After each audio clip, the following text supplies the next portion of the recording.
మహిళల గురించో లేకపోతే వేరే వాళ్ళ గురించి మాట్లాడితే మాత్రం ఊరుకునేది లేదు అని నేను తెలియజేస్తాను. ఎవరండి ఎవరో అమర్నాథ్ ఎవరు ఆయన 5 సంవత్సరాలు ఆయన ఐటీ మినిస్టర్గా ఉన్నప్పుడు ఒక సంస్థ తీసుకొచ్చారు. అక్కడ దావోస్కి పోతే మాకు చలి అందుకే పోలేము అన్నోడు ఈ రోజు మహిళల గురించి మాట్లాడుతున్నారు. ఇంట్లో మహిళలు లేరా? వాళ్ళ ఇంట్లో భార్య లేదా? లేకపోతే పిల్లలు లేరా? కూతురు లేరా? ఎట్లా మాట్లాడతారండి ఆయన? ఖచ్చితంగా మహిళలందరూ కూడా ఆయన పైన కేసులు పెడతాము. మేము ఖచ్చితంగా ఏంటి తెలుగుదేశం పార్టీ ఎంత స్ట్రిక్ట్ ఉంటుంది మహిళల జోలికి వస్తే అని మాత్రం తెలియజేస్తాము. ఒక మాట మాట్లాడే ముందు దయచేసి ఆలోచన చేసి మాట్లాడారు.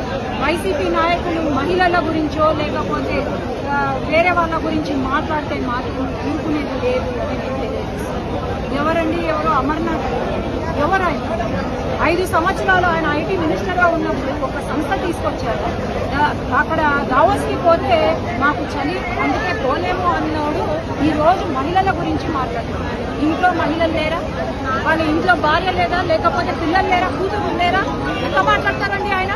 ఖచ్చితంగా మహిళలందరూ కూడా ఆయన పైన కేసులు పెడతాము.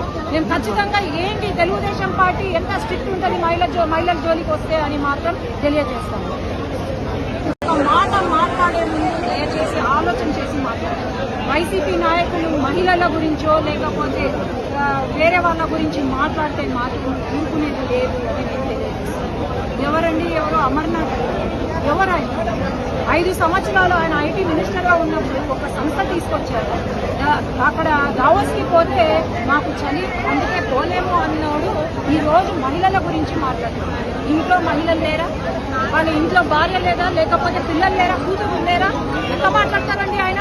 ఖచ్చితంగా మహిళలందరూ కూడా ఆయన పైన కేసులు పెడతాము. మేము ఖచ్చితంగా ఏంటి తెలుగుదేశం పార్టీ ఎంత స్ట్రిక్ట్ ఉంటుంది మహిళల జోలికి వస్తే అని మాత్రం తెలియజేస్తాము.